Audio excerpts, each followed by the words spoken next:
Hey, in this video, I want to teach you how to calculate monthly payments for a loan using the payment function. So here you can see all the information that we need in order to calculate a monthly payment. There's a purchase amount, a down payment, an amount financed, an interest rate, how many months or periods, and then monthly payment is the formula that you'll see there. So let's go in and take a look. We're going to hit f of x. And PMT is the calculation. We're going to do I. And as it says, calculates the periodic payment for an annuity investment based on constant amount periodic payments and a constant interest rate. And again, it doesn't say constant amount periodic payments and annuity investment, but this is a great way to calculate monthly loan payments. I've been doing it as an accountant. Example, you can see there the percent, the months, the principal. The syntax is rate, number of periods, present value, and then future value, end or beginning, which you don't really need for a loan monthly payment. So the rate is the interest rate, the number of periods is the number of payments to be made, the present value is the current value of the annuity. And let's go back and take a look and see what we can do here. So in the payment function, the first thing we need to grab is the rate. So we're going to take the 6.5%. We're going to divide it by 12 because we want that rate to be in 12 monthly payments. Interest rates are generally recorded and communicated as an annual rate. So when you see 6.5% or something similar, you'll notice that that's an annual rate, not a monthly rate. And so then we add a comma. And we need to have the periods or the months. And here we're going to do a 30-month loan or 360-month loan, which is 30 years. And then we're going to calculate or include the amount financed, which is going to be $208,000 after the down payment. And what you'll notice is when I hit the green check mark, we're going to get a negative amount, $1,314.70. So what I did in this first calculation that you saw when we started the video, there's a minus in front of the PMT function. And what that does is it just makes your payment a positive amount as opposed to a negative amount, and it just kind of looks better. So what we can do now with this is we can change the interest rate. Say I want to go 8%. So I'll put an 8 in there. And see the 1,314, let's see how it changes. It should go up. Yeah, see how now it's the number, so it's thinking 800%, $138,000 a month. So we want to make sure that when we do this, we use 0.08, and now we'll get that 0.08. And we can format that cell by hitting the A,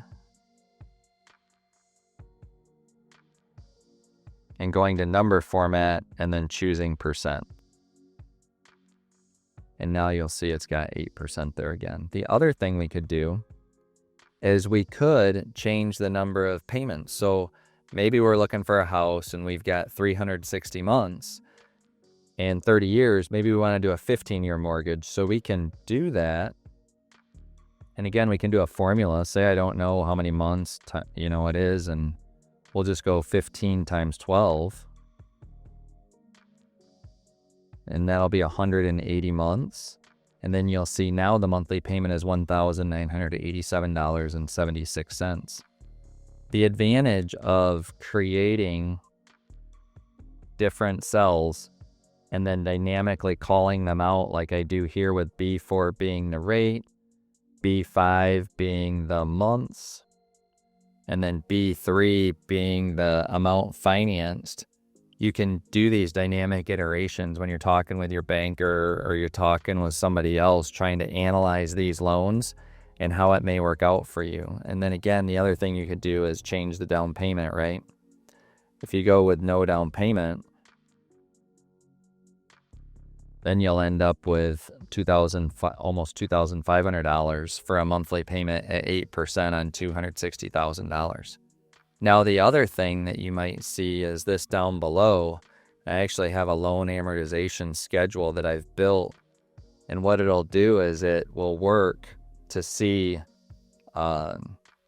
every single month what your outstanding loan balance is and how much interest you are paying every single month through the term of this loan. So let me undo, and we'll get back to where we were before, and we'll look at 6.5%, 20% down, 30 years. And you'll see here that I've got a beginning amount of $208,000. Here's the payment, which is going to go grab that number. Here's the interest that we are calling out, and then the principal that's being paid. So in the first month, you pay $1,126 in interest and only $188 in principal. But your loan balance is going down, which is a positive, $207,811 now instead of $208,000. And you can see I've got an accumulated interest column and an accumulated principal column. And the advantage of this is, and the dynamics of it is, you can actually come in here and say in month 4, you had a payment and you wanted to add $500. So now you've got a payment of $1,814. Your principal is $691 in that month. And then your loan balance goes down, and then subsequently your loan is more paid off. And so you'll end up paying less interest in the future, and you can calculate what you've done actually. Once you start paying off on the loan, your payments don't have to be $1,314.70 every month. You can change your principal payments, and then this schedule can dynamically change it. So if you're interested in more formulas, comment and let me know, and I'll build live streams and help you with those formulas. The other thing that I'd like to share with you is I'll put this in the description or in the pinned comment how you can get access to this monthly loan schedule. I actually have a video on how you build it on the desktop so that if you want to build this for yourself, you can. So again, to learn Google Sheets, subscribe today and keep